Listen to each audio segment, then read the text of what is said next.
scholarship.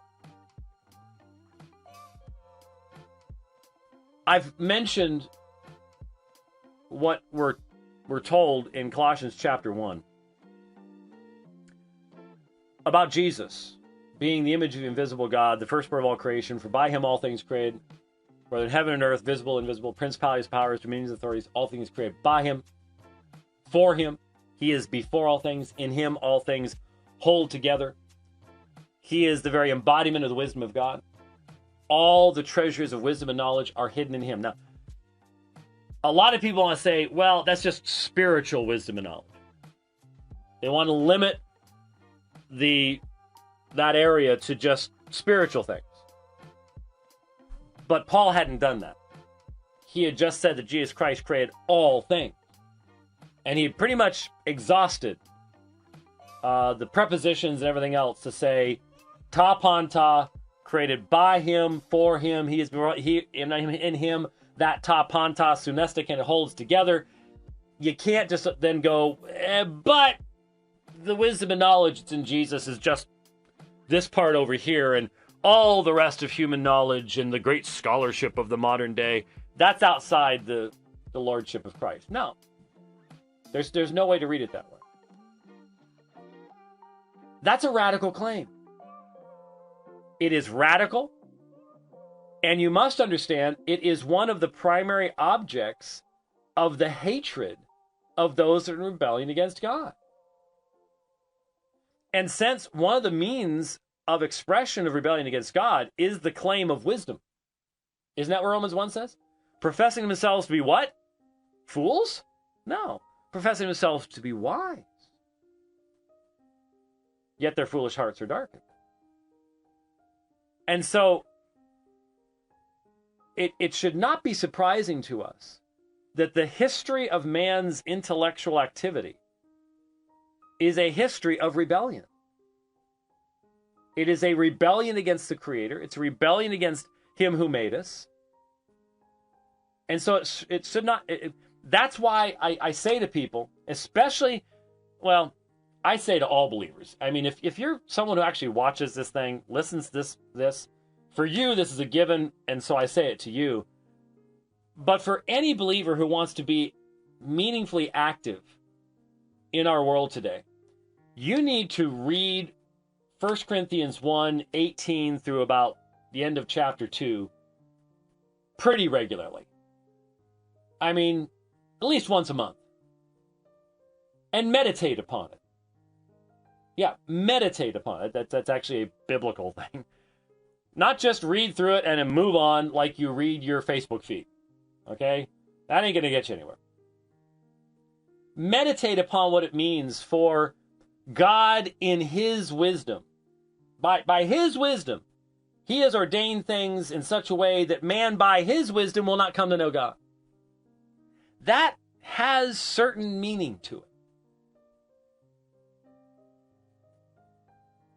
And God has made foolish the wisdom of the world. And especially if you're involved in apologetics, if you're studying in seminary, or if you're taking the one course of study that basically requires you to spiritually drink arsenic every day, that is studying philosophy, you need to realize the wisdom of this world is moronic in God's sight. And you will never prove yourself more foolish than the day when you try to change the wisdom of God so that it becomes acceptable to mankind. So that the wisdom of man and the wisdom of God become, they coalesce. The day you do that is the day you've gone into apostasy. We need to have a fully orbed understanding of what it means to submit to the lordship of Jesus Christ in every aspect of our thinking. And the only way for that to be true is if God has spoken and Jesus is who the Bible says he is. If those two things are untrue, we are wasting our time. We are absolutely wasting our time if those two things are not true. If that grave is not empty, if he is not at the right hand of the Father, if he was not the one through whom all things were made, then meaning, purpose, history, it's just all a grab bag. Just throw it out there. Who knows? Who knows?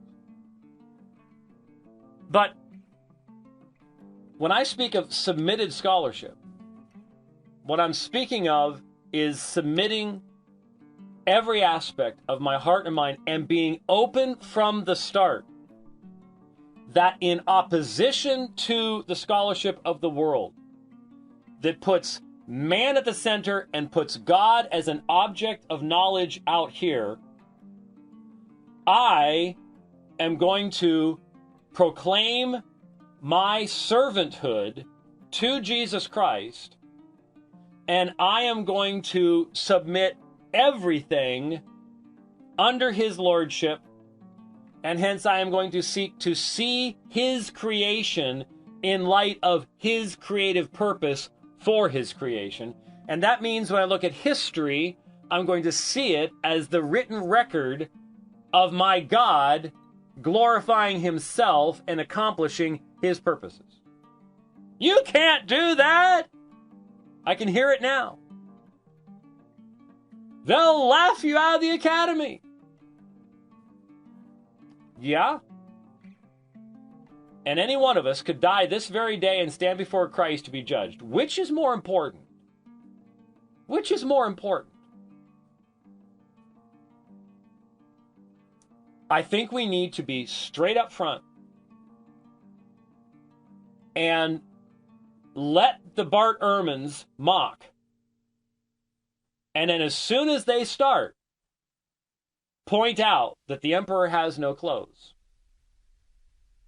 Bart Ehrman knows that on a philosophical level, by the way, one of his quote-unquote popular books, it was a real bomb as far as his book on God and evil, because he says that's why he apostatized. It was horrible. It was horrible. It demonstrated that he slept through most of his classes at Princeton. Either that or the classes at Princeton were pretty bad then. I'm not sure which. But it was bad. It really, really was. It was just, in comparison to the other books he's done, really, really bad stuff. And he knows, when we debated, the last thing he wanted to get challenged on was the fact that he knows he makes theological assertions. He just doesn't want to be held accountable for the foundation upon which he does so. He's got holes big enough to drive a Mack truck through when it comes to worldview issues. He really does.